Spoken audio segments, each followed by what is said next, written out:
You just stand there stationary and have people wonder if you're alive. Stationary. Is he dead? They're dead.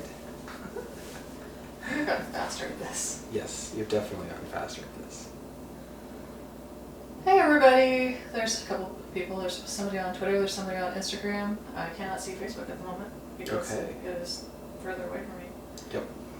So, we're early tonight. We're early. How crazy is that? It's really crazy. Yep.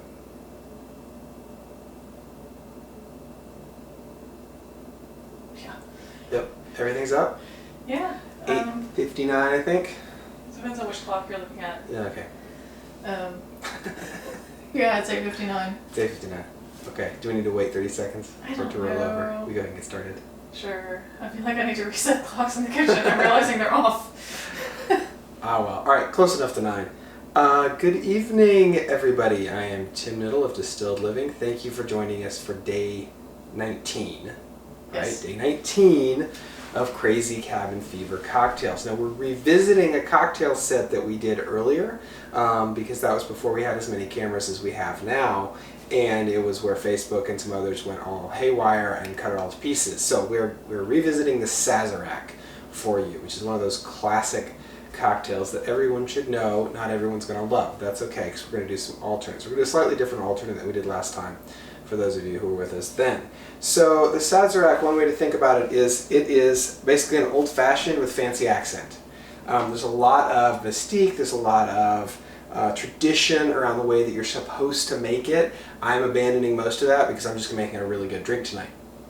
We are going to start out with chilling our glasses that we're going to use. We're using coupes instead of the standard bar glass, just because those are nicer to drink out of, and there you go. And this is going to start out as basically a rye old-fashioned. And normally you would take your mixing glass, or actually a bar glass, put a little sugar in it, some water, spend a little time trying to get that to dissolve. I did that in advance and made some simple syrup, so that made it easier. And then I'm going to add my bitters and my whiskey of choice for this Rye's Classic for this cocktail. So I'm going to use the new Elijah Craig Straight Rye, which I think is going to be really good in this. So this does not take much sweet compared to a lot of other cocktails. In fact, I'm going to use about 1/4 ounce of simple. Make sure that doesn't close on me. And that's it, just like that. Now I'm going to make a double, so I'm going to do 2 1/4 ounces, because I'm going to make 2 different accented Sazeracs. And then it would get, normally this gets Peychaud's. That's like a really important piece of what this is. I don't have Peychaud's bitters, so I'm going to have to punt and use the most classic cocktail bitters, which is going to be the Angostura. So I'm going to use 4 dashes, plenty of that.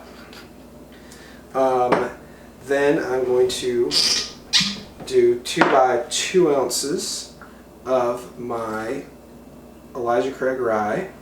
And as always, we put the recipes online. This one actually is already online under day 10, which is the day that it kind of messed up on Facebook. Yep. Now this, in an unusual twist, if you will, takes your lemon zest and puts it into the mixing glass instead of doing it as a twist over the end of the cocktail. So it's just a little bit less intense on the lemon. And this takes a bit to integrate, just like the Manhattan. You want to give this a little bit more time. Mostly that is because of the lemon. If you left that out and did it at the end, you wouldn't be needing as long to stir on it. And I'm having to do it even a little bit longer because I am making that double. And I can smell all the ingredients. Like everything is aromatic in this, and it all comes together very quickly. At this point, I'm going to take my chilled glasses, got my ice,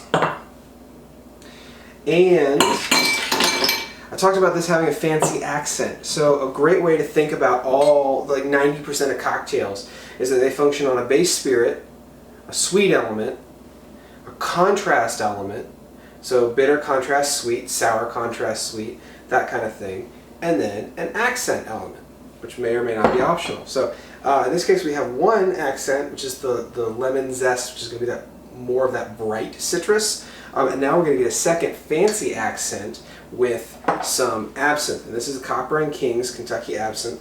And I just need a tiny little amount because I'm just going to rinse the glass with this. So now this does taste like black jelly beans. So if you like that flavor, that's good. If you don't like that flavor, that's all right. We're going to come up with an alternate option for you. So just roll that around like that. Last time we did this, we did cherry liqueur. This time we're going to use a ginger liqueur.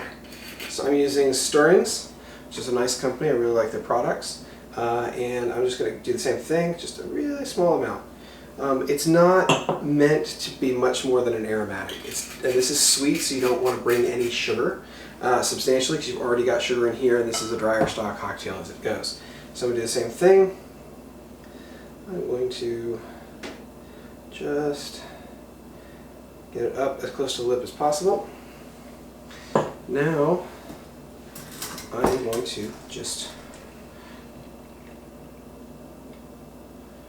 pour it out.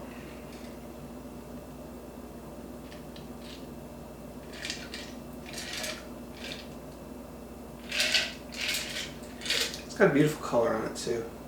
I really like that. So there we go. I have my traditional Sazerac, which is going to have the absinthe, the licorice, black jelly bean flavor. But it really balances in. Oh, she wants the other one. She wants the ginger one. So there you go. I really like that. That's actually really, really good. All right, so I roll this down, and let's talk about making a mocktail version. So I've got another separate bar glass here that I'm going to work from.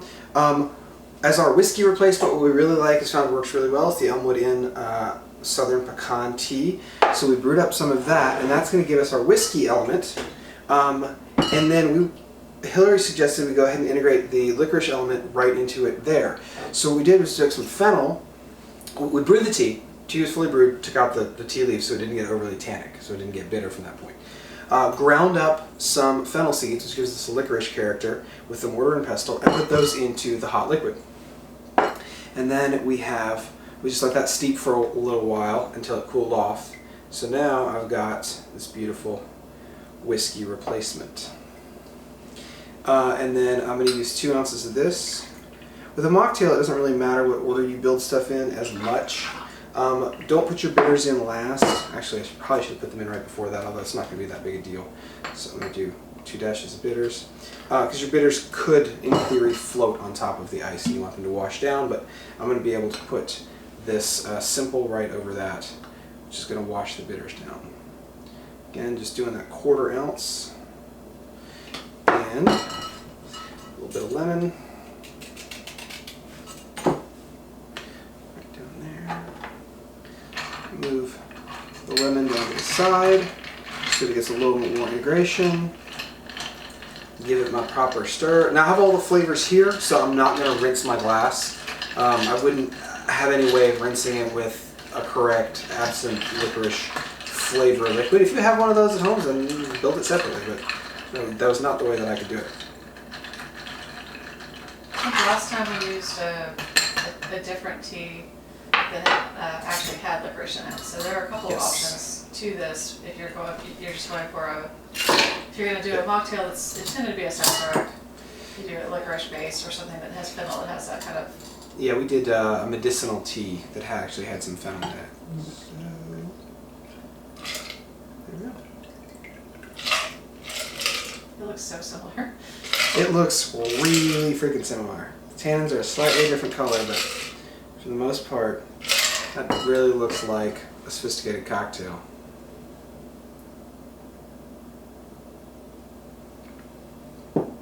There's no alcoholic punch, and the licorice is actually a little bit stronger in this one. But for the most part, that's a pretty passable drink. I really enjoy that. So there you are.